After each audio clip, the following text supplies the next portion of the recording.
waa barnaamijkii fanka iyo suugaanta abwaaniinta. maanta waxaa marti noo ah alfanaan cabdimaahi mooye. waxa uu noo qaadi doonaa heestii qootaqooto oo muddo dhowr sano lagu soo dhaaftay. xildhibaan qootaqooto maa tahay, siyaasi qootaqooto maa tahay. adoo qarash la'aane kushuuka wareeri quraacda kuu goysi qadana aadan haysanin kurbaasharka ku leedahay qaarada yurub ku nooshaay oodna qaawan tahay qoleetii bismarishii qoota qooto adi qoota ma ku marqaati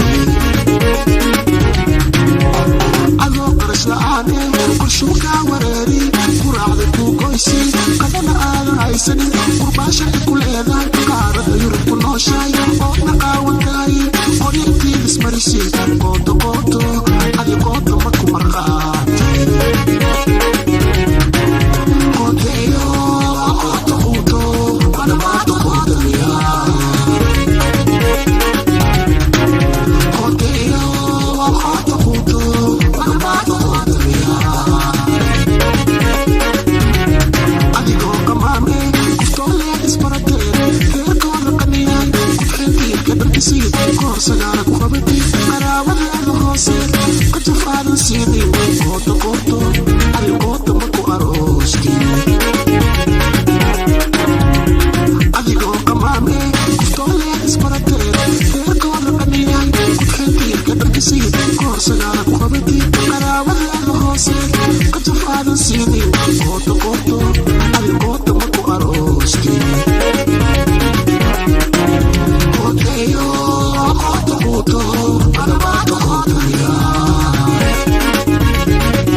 Say